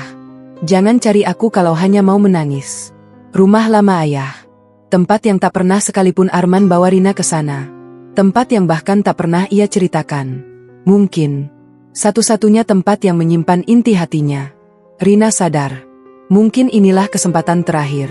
Jika ia gagal hari ini, 2 hari lagi di pengadilan, semuanya tamat. Namun ia belum tahu. Saat ia memutuskan pergi mencari Arman ke rumah lama itu, ada seseorang lebih dulu menuju ke sana. Dan orang itu adalah Dita. Membawa satu rahasia yang bisa mengubah keputusan Arman untuk selamanya. Hujan turun tipis saat Rina menuju rumah lama ayah Arman. Jalan kecil itu sunyi, dipenuhi pohon tua. Udara lembab. Seolah tempat itu menyimpan masa lalu yang sengaja disembunyikan dari dunia. Sepanjang perjalanan, dada Rina tak berhenti berdebar. Bukan hanya takut kehilangan, tapi takut seseorang sudah lebih dulu menghancurkan kesempatan terakhirnya. Dita. Kenapa Dita ke sana? Rahasia apa yang dibawanya? Saat Rina tiba, sebuah rumah tua berdiri di ujung kebun. Sederhana, tapi terawat. Berbeda dari bayangannya. Halaman luas. Beberapa pekerja terlihat di kejauhan. Dan di teras, mobil Dita terparkir. Tubuh Rina langsung dingin. Ia terlambat. Saat mendekat, suara pertengkaran terdengar dari dalam. Suara Dita. Keras. Menusuk. Kamu pikir Rina pantas dipertahankan? Suara Arman terdengar berat. Keluar dari rumah ini. Tapi Dita terus bicara. Dan kalimat berikutnya membuat langkah Rina berhenti. Kalau kamu tahu rahasia yang dia sembunyikan sebelum menikah, kamu pasti sudah menceraikannya sejak dulu. Darah Rina serasa berhenti. Rahasia? Apa maksudnya? Rina masuk. Pintu setengah terbuka. Dan pemandangan di dalam membuat napasnya tercekat. Dita berdiri memegang map. Arman di hadapannya.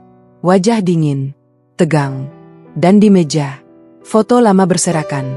Apa yang kamu lakukan? Suara Rina pecah. Dita menoleh. Tersenyum tipis. Bagus. Kamu datang saat semuanya terbuka. Rina melihat foto-foto itu. Tangannya gemetar saat mengambil satu. Itu foto dirinya. Jauh sebelum menikah. Bersama seorang pria. Mantan tunangannya. Masa lalu yang pernah kandas. Hal yang tak pernah ia ceritakan detail pada Arman. Karena menurutnya, itu sudah selesai.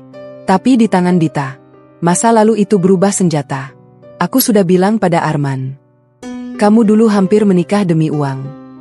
Kamu batal karena pria itu bangkrut. Rina membeku. Wajahnya pucat. Diam. Dita justru tertawa kecil. Bukankah menarik? Perempuan yang sedang diuji karena cinta. Ternyata dulu juga memilih berdasarkan harta.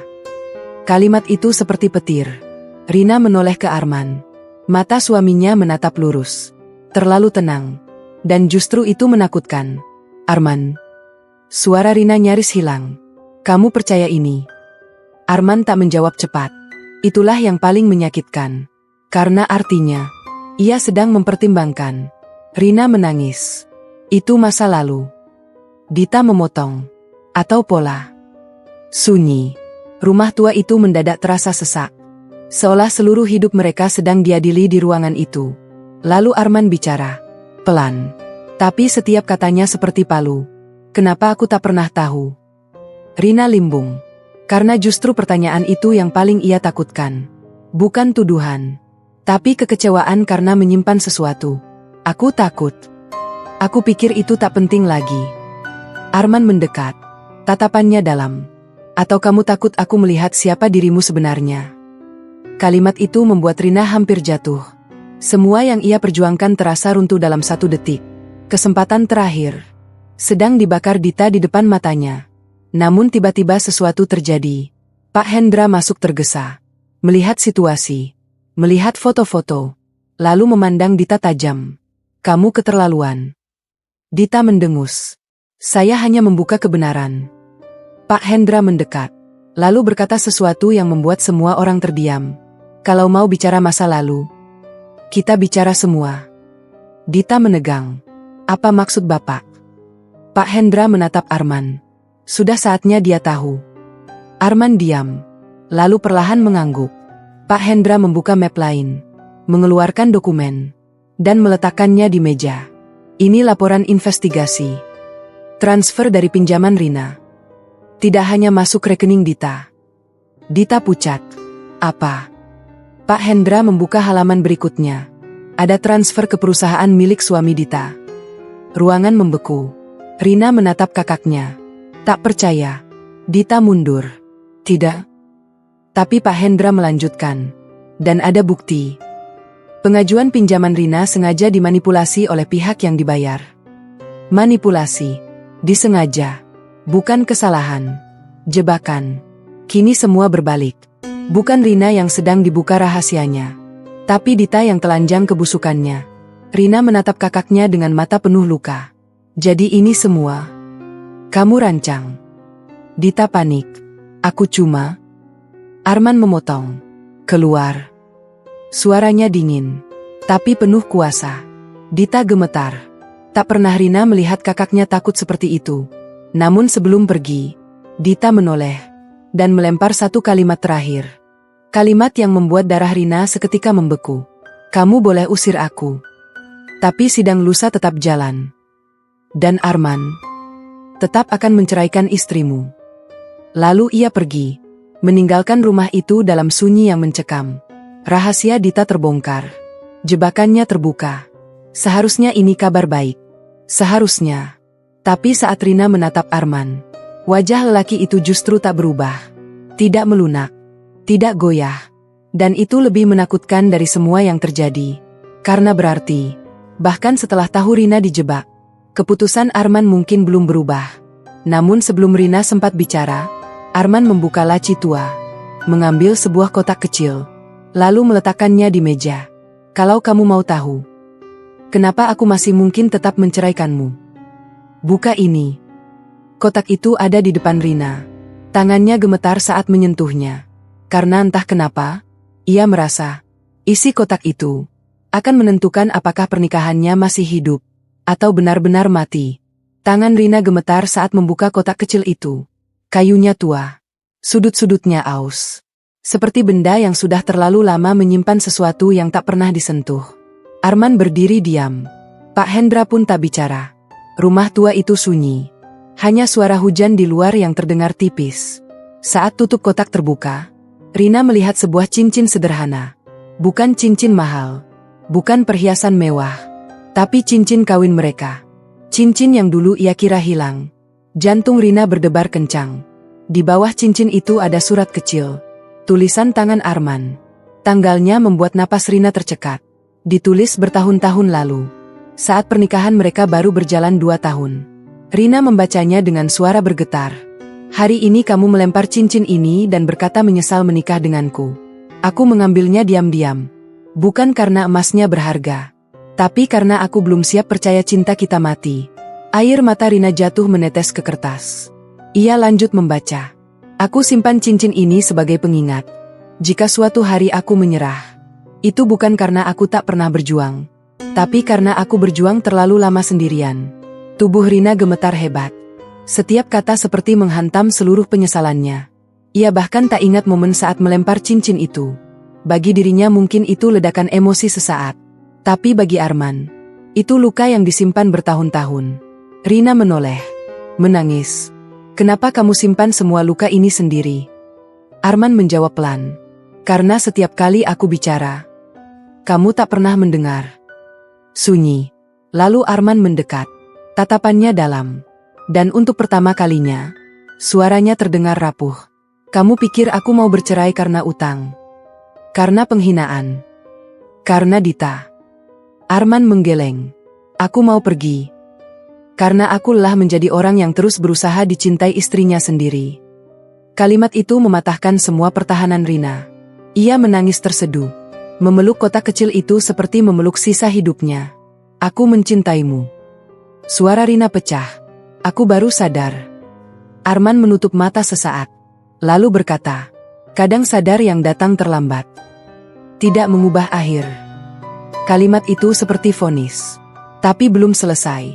Karena tiba-tiba Pak Hendra maju. Menatap Arman. Cukup. Arman menoleh.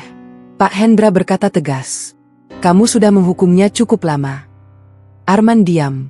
Kalau kamu masih punya setitik cinta, jangan jadikan luka lama alasan menghancurkan yang masih bisa diperbaiki. Ruangan sunyi. Bahkan hujan seakan ikut menunggu jawaban. Lalu Arman berjalan ke jendela. Membelakangi mereka. Lama. Sangat lama. Akhirnya ia bicara. Aku tak tahu apakah hatiku masih bisa kembali. Bukan tidak. Bukan ya. Tapi untuk pertama kalinya, ada celah. Rina menangis. Berlutut. Aku akan tunggu sampai hatimu percaya lagi. Namun tepat saat harapan kecil itu muncul, ponsel Arman berdering. Ia melihat layar. Wajahnya langsung berubah. Menegang. Mengangkat telepon. Mendengar. Lalu membeku. Pak Hendra mendekat. Ada apa? Jawaban Arman membuat darah Rina dingin. Ban mulai eksekusi Sita hari ini. Hari ini. Bukan 3 hari lagi. Hari ini. Mereka semua bergegas pulang. Mobil melaju cepat. Sepanjang jalan, jantung Rina serasa akan pecah. Jika rumah mereka diambil hari ini, maka semua yang tersisa ikut runtuh. Begitu tiba di rumah, kerumunan sudah ada. Petugas, tetangga, truk. Barang-barang mulai diangkat. Sofa, lemari, meja makan. Semua keluar satu persatu. Seperti hidup mereka sedang dibongkar di depan umum. Tetangga berbisik, menatap. Sebagian iba, sebagian penasaran. Rina hampir pingsan. Ide? Ia berlari ke petugas. Memohon. Tapi sia-sia. Lalu sesuatu terjadi. Arman maju. Untuk pertama kalinya, bukan diam. Bukan menonton. Ia mengambil ponsel. Menekan nomor. Hanya berkata singkat. Batalkan sekarang. Beberapa menit kemudian, mobil hitam berhenti. Seorang pejabat bank turun tergesa. Berkeringat. Gugup. Datang langsung ke Arman. Dan menunduk. Maaf, Pak. Pak. Di depan semua tetangga. Di depan semua orang yang selama ini mengira Arman hanya buruh. Sunyi. Lalu pejabat bank berkata, eksekusi dibatalkan. Tetangga membeku. Petugas saling pandang. Barang berhenti diangkat. Dan Rina, berdiri gemetar menyaksikan rahasia Arman akhirnya terbuka di depan dunia. Tapi bukannya lega. Dadanya justru makin sesak. Karena kini satu hal menjadi jelas. Arman bisa menyelamatkan semuanya sejak awal. Tapi ia memilih membiarkan semua terjadi. Dan itu berarti, ujian ini memang nyata. Namun saat semua orang mulai bubar, pejabat bank menyerahkan satu map baru. Pak, ini surat dari pengadilan. Arman membukanya. Membaca. Lalu wajahnya membeku. Rina ketakutan. Apa lagi? Arman menatapnya. Dengan suara rendah.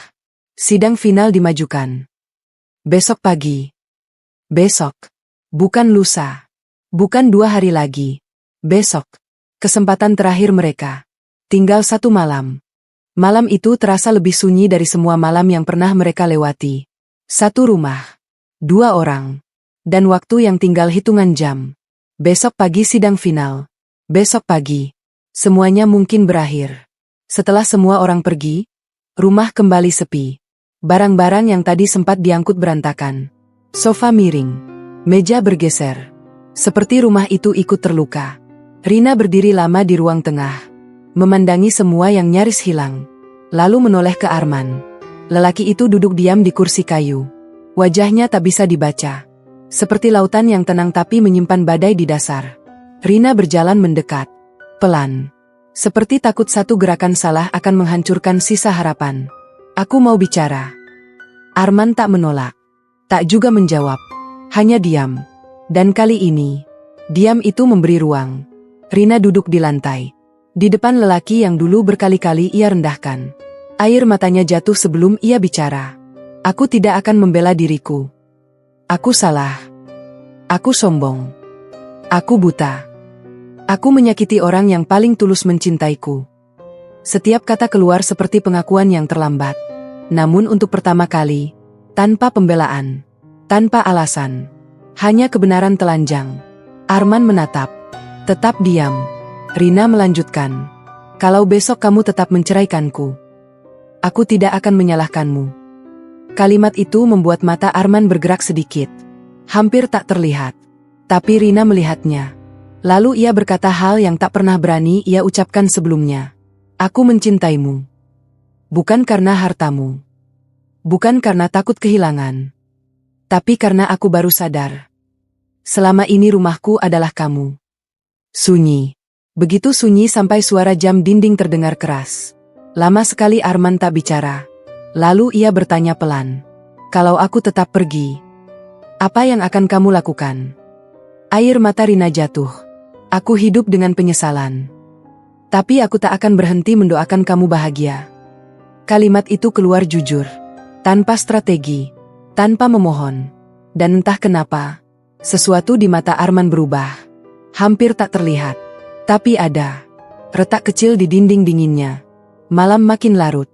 Rina masuk dapur. Memasak. Masakan sederhana yang dulu pernah sering ia buat saat awal menikah.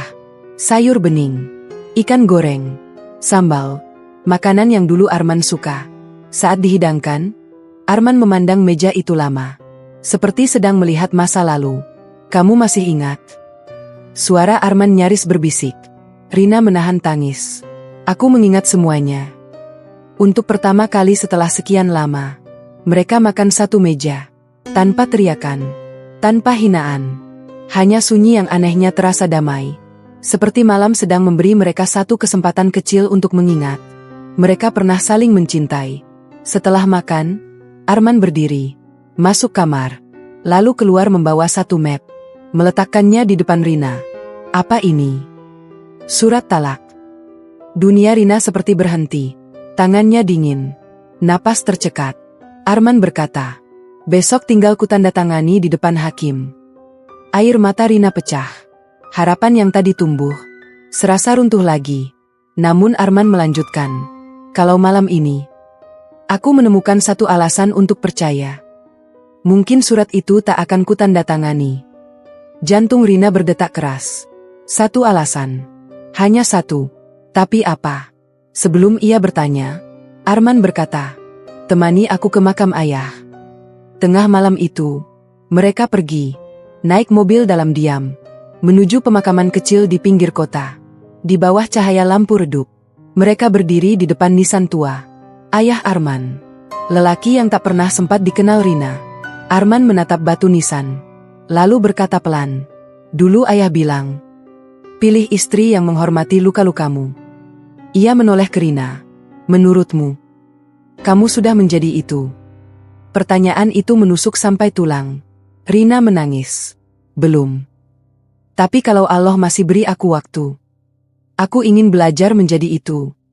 Untuk pertama kali, Arman menutup mata. Seperti menahan sesuatu. Sakit, ragu, atau mungkin air mata yang tak ingin jatuh. Mereka pulang menjelang subuh. Dan untuk pertama kalinya dalam bertahun-tahun, Rina tertidur di bahu suaminya di dalam mobil. Seperti perempuan yang pulang ke rumah. Namun saat sampai di rumah, pintu depan sedikit terbuka. Arman langsung waspada. Masuk cepat. Lampu ruang tengah menyala. Dan di meja, ada satu amplop baru. Tanpa nama. Arman membukanya. Membaca. Wajahnya seketika berubah pucat. Tangannya menegang. Rina panik. Apa itu? Arman menatapnya. Sorot matanya kali ini lebih mengejutkan dari apapun yang pernah Rina lihat. Karena ada kemarahan. Dan luka. Sekaligus. Dengan suara berat, Arman berkata, Dita belum selesai. Rina membeku. Apa yang dia lakukan? Arman menyerahkan surat itu. Tangan Rina gemetar saat membaca. Dan begitu matanya sampai di isi surat, lututnya langsung lemas. Karena isi surat itu bisa membuat sidang besok berakhir jauh lebih buruk daripada perceraian. Tangan Rina gemetar memegang surat itu. Tulisan di atas kertas tampak kabur karena air mata yang langsung jatuh. Itu laporan anonim. Dikirim ke pengadilan. Berisi tuduhan bahwa Rina menikahi Arman dengan niat memanfaatkan harta yang disembunyikan. Disertai foto-foto lama, cerita yang dipelintir, dan pernyataan bahwa Rina tidak layak dipertahankan. Semua dikirim menjelang sidang final. Waktunya sempurna. Terlalu sempurna. Jelas ini ulah Dita. Jelas ini pukulan terakhir. Dan mungkin, pukulan yang paling berhasil. Rina menatap Arman dengan wajah hancur. Aku bersumpah. Aku tidak pernah. Arman mengangkat tangan pelan. Menghentikannya. Aku tahu. 2 kata. Sederhana. Tapi membuat dada Rina bergetar. Karena untuk pertama kalinya, Arman berkata ia percaya. Namun pagi terlalu cepat datang. Dan bersama matahari, datang hari yang menentukan segalanya. Di pengadilan, suasana lebih tegang dari sebelumnya. Pengacara, hakim, berkas baru. Semua bergerak cepat. Rina duduk dengan tangan dingin. Di sampingnya Arman. Tapi jarak di antara mereka terasa seperti jurang. Sidang dibuka. Hakim membacakan perkara. Lalu menyinggung laporan anonim yang masuk. Ruangan seketika berat. Hakim menatap Arman. Apakah saudara tetap pada keputusan bercerai? Pertanyaan itu jatuh seperti palu. Ini saatnya. Detik yang selama ini dikejar. Rina menahan napas. Dunia seperti berhenti. Arman diam. Lama. Sangat lama. Semua orang menunggu. Bahkan hakim mengulang. Saudara Arman. Jawaban saudara. Arman menatap ke depan, lalu perlahan, menoleh pada Rina. Mata mereka bertemu. Dan di detik itu, Rina tahu, ia melihat cinta. Masih ada. Kecil, terluka.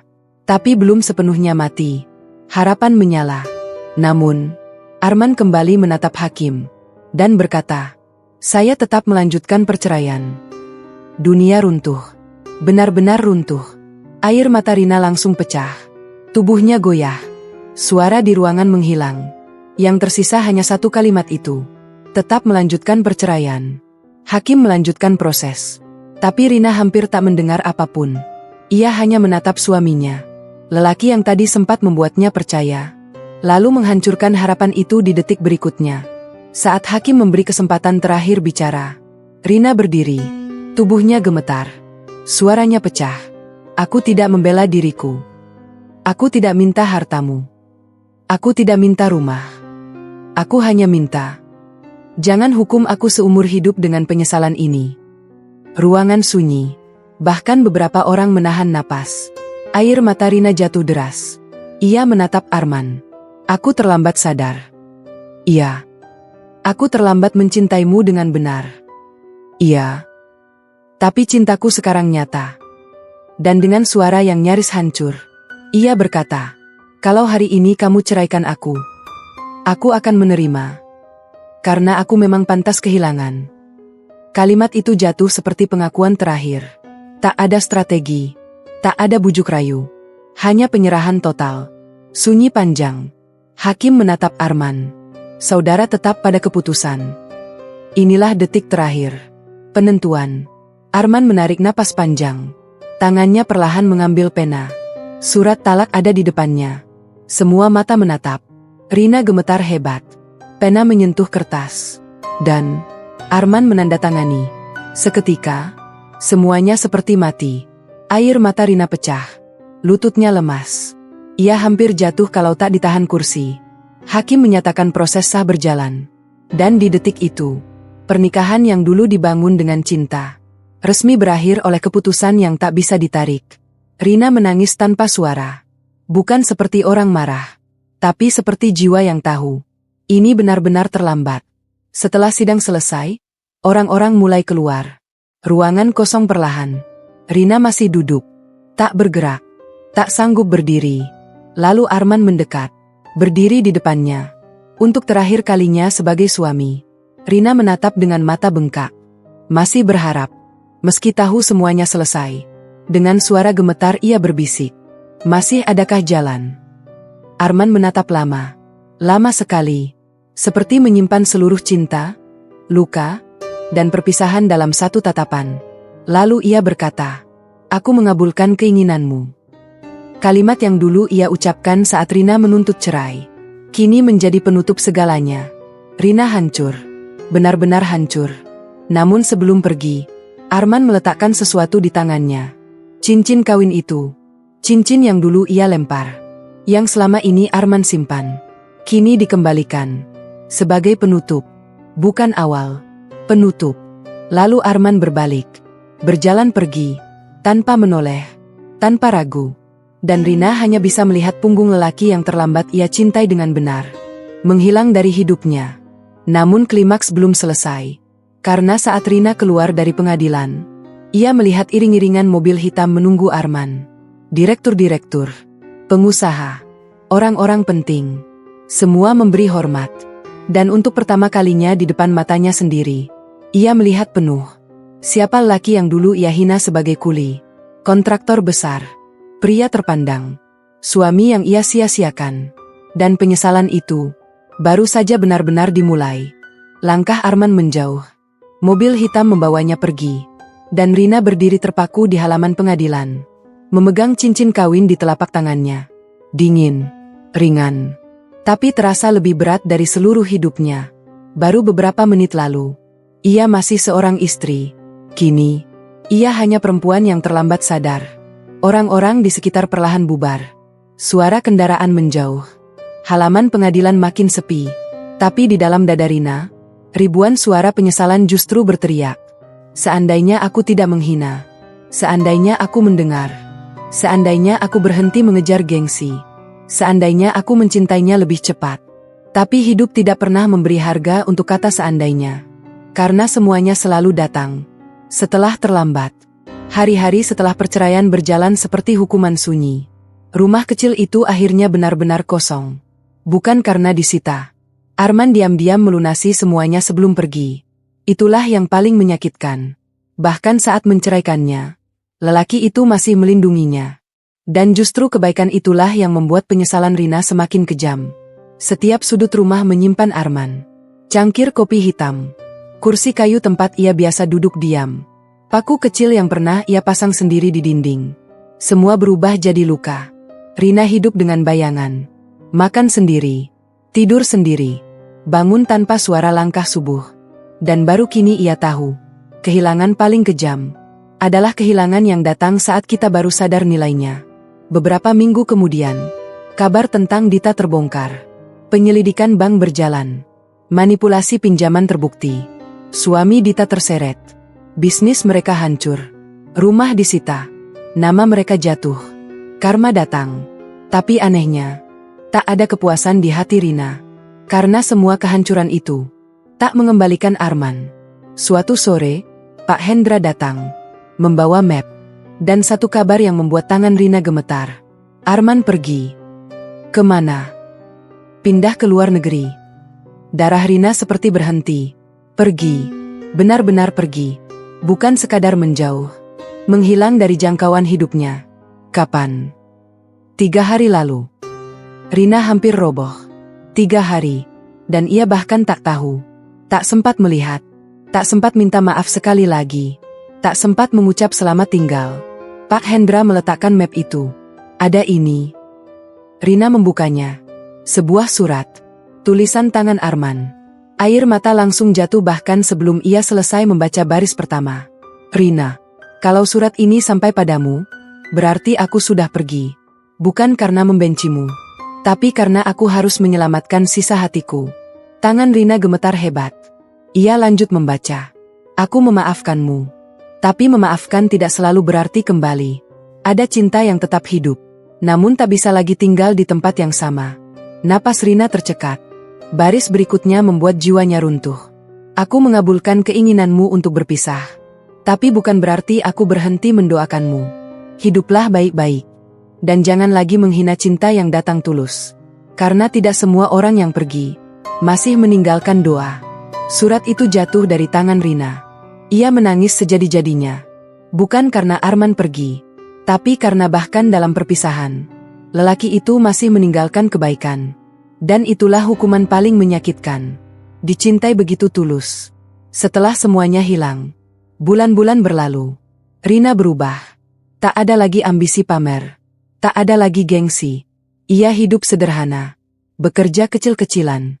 membantu orang, belajar rendah hati.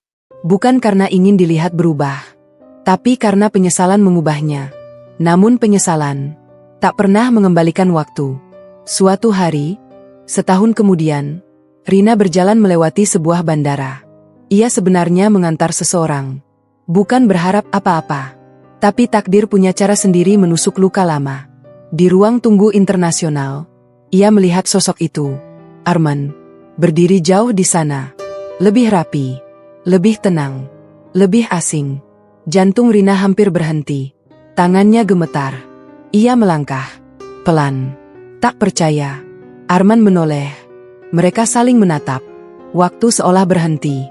Setahun penyesalan. Berdiri di antara dua pasang mata. Rina hampir bicara. Hampir menangis. Hampir memohon. Tapi ia melihat sesuatu. Di samping Arman, seorang perempuan berdiri. Mira, tenang, mendampingi. Tidak banyak bicara, tapi cukup membuat semuanya jelas. Dada Rina seperti ditusuk. Namun justru saat itu, ia tersenyum. Pahit, tapi tulus. Karena untuk pertama kali, ia memilih mencintai tanpa memiliki. Arman mendekat satu langkah, lalu berkata pelan, "Kamu terlihat berbeda." Air mata Rina jatuh. "Kamu mengajariku." Sunyi. Lalu panggilan boarding terdengar. Waktu mereka habis. Arman menatapnya lama. Ada sesuatu di mata itu. Mungkin sisa cinta. Mungkin kenangan. Tapi bukan jalan pulang. Sebelum berbalik pergi, Arman berkata, "Jaga dirimu baik-baik, Rina." Hanya itu. Bukan aku merindukanmu. Bukan aku menyesal. Hanya itu. Dan justru itu paling menyakitkan. Karena hangat. Tapi jauh. Lalu Arman berjalan pergi bersama hidup yang bukan lagi milik Rina. Kali ini, untuk selamanya. Rina berdiri memandangi punggung yang menghilang di gerbang keberangkatan. Sama seperti hari di pengadilan. Bedanya, kali ini ia tak mengejar. Karena akhirnya ia mengerti. Ada cinta yang datang untuk dimiliki. Dan ada cinta yang datang hanya untuk mengajarkan harga sebuah ketulusan. Rina menggenggam cincin lama yang selalu ia simpan. Menutup mata. Dan membiarkan air mata terakhir jatuh. Karena kini ia tahu. Penghinaan bisa menghancurkan cinta. Kesombongan bisa membunuh rumah tangga. Dan penyesalan sering datang tepat setelah kesempatan terakhir pergi.